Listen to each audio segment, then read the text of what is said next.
Allez, c'est parti pour notre focus Action internationale. Action internationale, jusqu'où faut-il tenir?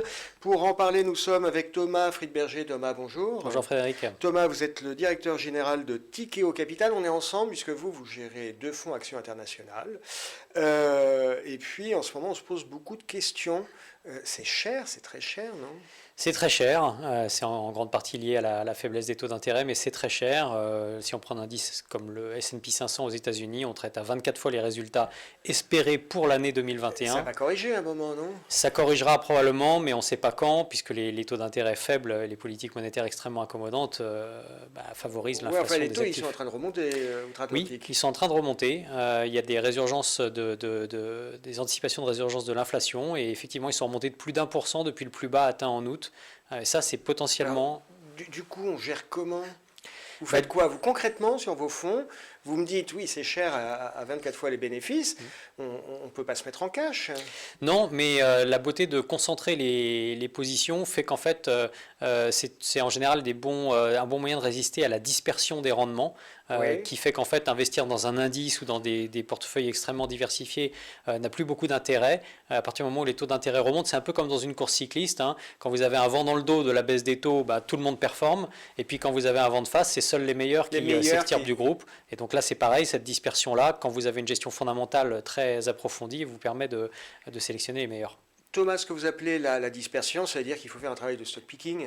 Exactement. Quand tout est cher, on va identifier ce qui va le mieux résister dans le lot, c'est ça? C'est exactement ça. Dans ces conditions de marché un petit peu plus compliquées pour les entreprises, c'est les meilleures entreprises, celles qui ont le meilleur positionnement, le meilleur management, la meilleure gouvernance qui performent. Concrètement, ça veut dire qu'elles sont un peu moins chères. Vous parliez d'un PE de 24.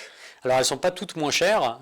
Nous, on préfère positionner nos portefeuilles de manière défensive, donc sur celles qui sont plutôt moins chères, c'est-à-dire des valeurs qui ont prouvé leur résilience, mais qui sont liées à la grande consommation, donc qui n'ont pas forcément été très à la mode par rapport aux valeurs technologiques, par exemple. Par exemple par exemple, Unilever, Reckitt Benckiser, Beiersdorf, ces sociétés-là. C'est vrai que c'est des valeurs qui, d'un côté, sont moins glamour que ces valeurs techno, Internet, et en même temps, c'est des valeurs sur lesquelles on a une bonne visibilité.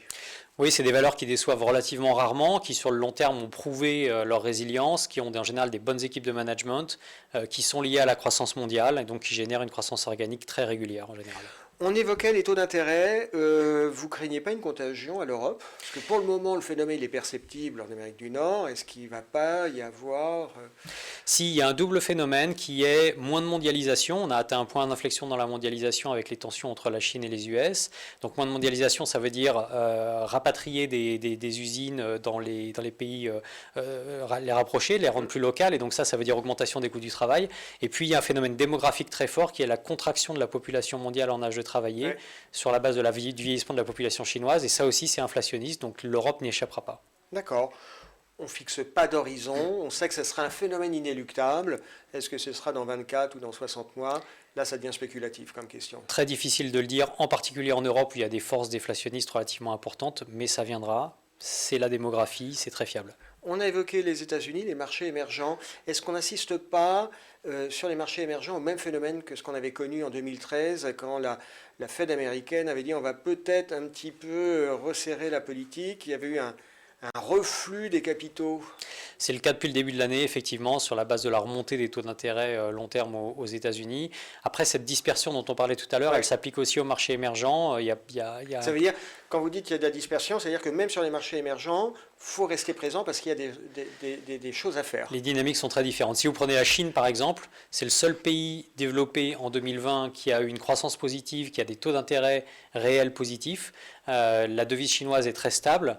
L'économie chinoise est en train de développer sa propre zone d'influence, sa propre dynamique. C'est une zone qui va être très différente d'une zone très dépendante encore des taux américains comme le Brésil ou la Turquie.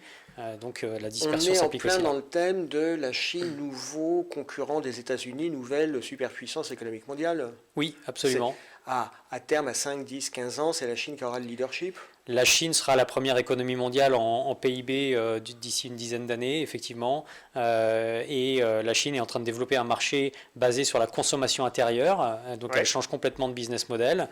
Ça va lui permettre d'imposer sa devise à ses partenaires commerciaux, parce que quand vous importez beaucoup pour satisfaire votre consommation intérieure, vous pouvez commercer dans votre devise, encourager vos partenaires commerciaux à s'endetter dans votre devise. Ça crée une alternative au dollar. Ça va prendre du temps. Hein. Les États-Unis sont encore leaders pour longtemps. Mais c'est un phénomène qui est... un peu inéluctable.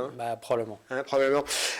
Thomas, il nous reste une petite minute. Une question que j'aimerais qu'on aborde rapidement. L'analyse extra-financière. On parle beaucoup d'ISR. Vous êtes beaucoup plus pragmatique. Vous dites, il y a un moment, c'est un précurseur. L'analyse extra-financière est pour nous un précurseur, c'est ça? Les deux sont complètement liés. C'est les deux faces d'une même pièce. Quand vous avez une société qui n'est pas performante aujourd'hui sur des critères environnementaux, sociaux, de gouvernance, elle est punie financièrement. D'une part parce qu'elle est plus volatile. Hein, comme tout se sait, tout sort sur les réseaux sociaux. Les polémiques, ça part. Il y a ça. Sur le long terme, c'est également vrai. On voit que ces sociétés-là, aujourd'hui, sont moins financées puisque les fonds n'investissent plus dedans et donc elles ont accès à un coût du capital plus élevé. Et donc elles sont punies financièrement sur le long terme. Donc ça me fait dire, pour être un peu provocateur, que la meilleure mesure ESG d'un portefeuille sur le long terme, c'est sa performance financière. Les deux sont complètement... Pour vous, c'est clair, c'est corrélé. C'est corrélé et c'est pour ça qu'on a toujours fait les deux chez nous et qu'on va continuer à faire les deux chez nous parce que c'est avec de la gestion impact. Avec de la gestion impact notamment. Un mot de la gestion impact, c'est concrètement dire nous sommes un investisseur actif et en tant que gérant d'actifs, on se préoccupe des AG, on est actif aux AG, c'est ça? C'est pas seulement les AG, ça peut être dans les actifs non cotés, être au board, être influent, pouvoir à la fois avoir un dialogue avec la société, avoir un impact, c'est-à-dire une additionnalité, et puis ensuite la mesurer aussi, et faire du reporting dessus. Et une toute dernière question, c'est bien beau ces stratégies impact, mais ça prend du temps, ça a un coût, non? Ça a un coût. Être un investisseur actif. Bien sûr que ça a un coût. Actionnaire actif. Mais quand on est comme nous, investisseur fondamental de très long terme avec des équipes très importantes sur l'analyse financière. Ça vaut le coup d'investir. Ça vaut le coup d'investir et surtout on le fait depuis longtemps déjà. Donc, ok, c'est très clair. Thomas Friedberger, c'était très clair. Merci d'avoir été avec nous. Merci Frédéric. À bientôt. À bientôt.